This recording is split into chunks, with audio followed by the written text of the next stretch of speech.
শীতের মরশুমে পিঠা খেতে খুবই মজা, কারণ এই সময়টাই পিঠার আমেজ হয়ে ওঠে। শীত মানে নানা রকম পিঠার উৎসব। এই সময়ে ভিন্ন স্বাদের পিঠা খেতে মনে চায়। এই কথা চিন্তা করে আজ বিভিন্ন ধরনের পিঠার আয়োজন করে ফেললাম। আর পিঠার আয়োজনে যদি মাংস পিঠা থাকে তাহলে তো আর কোনো কথাই নেই, স্বাদে একবারে ভরপুর হয়ে যায়। এই ঝাল পিঠা বানাতে আলাদা কিছু লাগে না। ফ্রিজ খুললেই যা পাওয়া যায় তাই দিয়েই শুরু করছি। ঝাল পিঠার উপকরণ হিসেবে নিয়েছি ছোট কিউব করে কাটা মুরগির মাংস, ভাজা পেঁয়াজ, ভাজা কাঁচামরিচ, লবণ, হলুদের গুঁড়ো, মরিচের গুঁড়ো, জিরার গুঁড়ো, ধনিয়ার গুঁড়ো, নরম আটার খামির। প্রথমে মাংসটা ধুয়ে পানি ঝরিয়ে নিয়েছি। মাংসের পিস খুব ছোট না, আবার খুব বড়ও না, কামড় দিলে যেন টেক্সচার পাওয়া যায়। এখন মাংসের মধ্যে দিচ্ছি 1 চিমটি হলুদ, পরিমাণ মতো লবণ, মরিচের গুঁড়া, ধনিয়ার গুঁড়া আর জিরা গুঁড়া। খুব ভালো করে হাতে মেখে নিচ্ছি। চামচ দিয়ে মাখা যাবে না, হাতেই মাখতে হবে। হাতে মাখলে মশলাটা ভালো করে ঢুকে। এখন দিচ্ছি ভাজা পেঁয়াজ, এটাই স্বাদের বেস। তারপর দিচ্ছি ভাজা কাঁচামরিচ, এটাই ঝাল পিঠার আসল ঘ্রাণ। আর কিছু না, পানি দিচ্ছি না, কারণ মাংস নিজেই একটু রস ছাড়বে। 5 মিনিট রেখে দিচ্ছি। এই সময়টায় খামিরটা দেখে নিচ্ছি। খামিরটা আগেই মেখে নিয়েছি, নরম আছে কিনা চেক করছি। আঙুল দিলে ধীরে ফিরে আসে, তার মানে ঠিক আছে।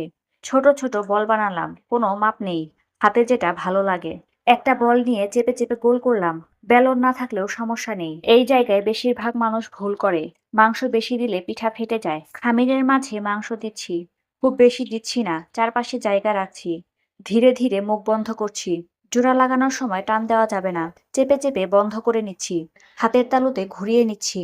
আকার সুন্দর হলে রান্নাও সুন্দর হয়। সবগুলো এভাবেই বানিয়ে রাখলাম। চুলায় প্যান বসালাম একদম মাঝারি আঁচে।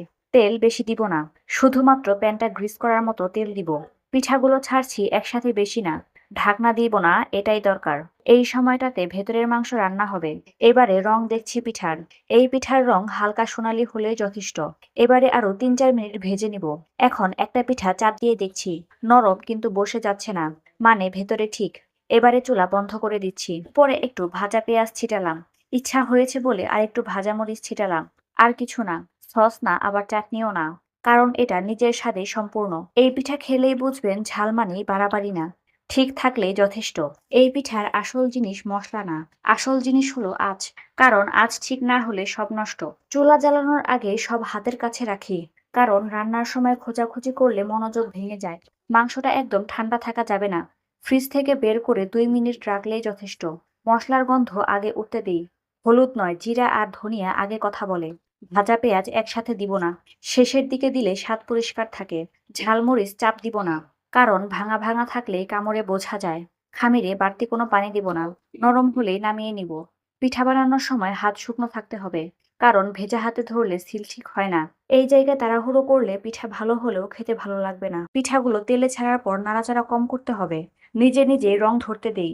এবারে পিঠার গন্ধ নেই, শব্দ নয়, গন্ধই বলে দেয় ভিতরে ঠিক হয়েছে কিনা। চাপ দিলে যদি ধীরে উঠে আসে, তাহলেই নামানোর সময়। চুলা বন্ধ করে 30 সেকেন্ড রেখে দেই। এই সময়টাতেই ভেতরের ঝাল সেট হয়।